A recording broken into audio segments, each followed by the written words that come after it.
And Hillary Clinton gave her first speech this afternoon since she received President Obama's endorsement. She promised Planned Parenthood supporters that if she's elected, she's got their back. Wyatt Goolsby reports from the Washington Hilton, where pro-lifers rallied in protest. Wyatt.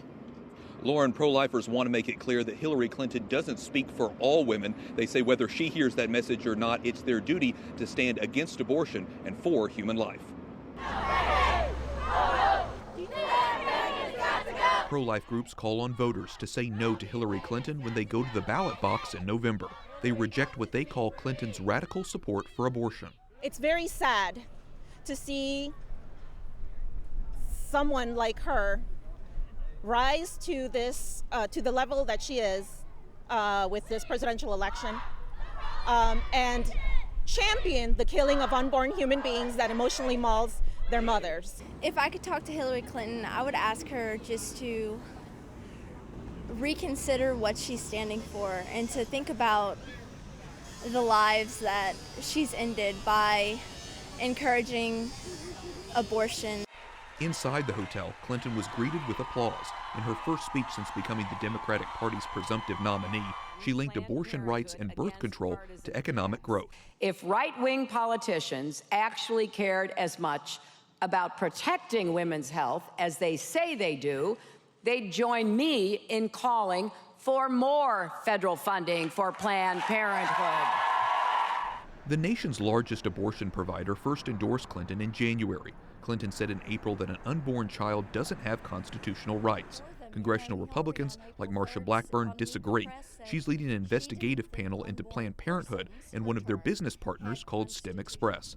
The panel put out a report this month which lays out evidence that STEM Express sold baby body parts for 4 to 6 times the purchase cost. See, what you've done is to turn the baby, the unborn baby, into a profit center. Blackburn called on the Department of Health and Human Services to conduct a swift and full investigation.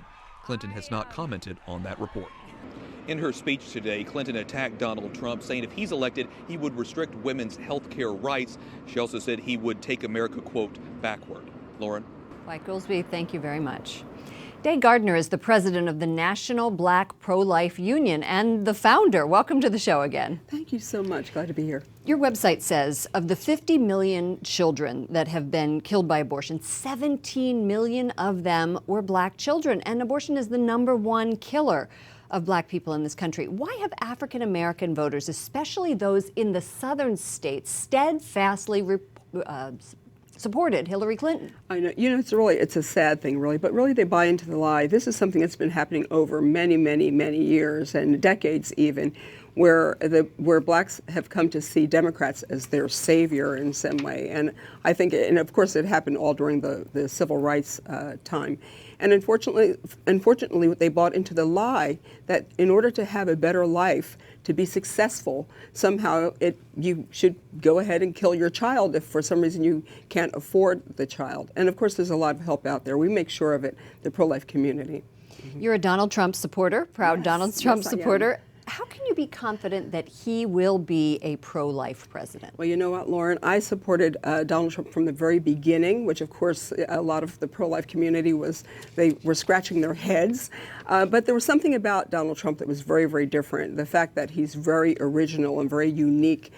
We have seen many of our pro-life representatives and senators along the way, people that we thought were steadfast pro-life, flip-flop. And they flip-flopped. They lost important times when important votes came up. They weren't there. They didn't show up.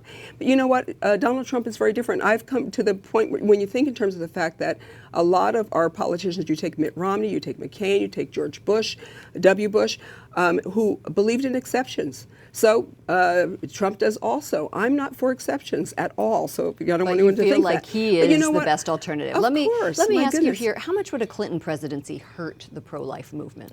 It'd be devastating. It'd be devastating. We might as well forget the Supreme Court. Abortion will be there forever. She has vowed to be the abortion president.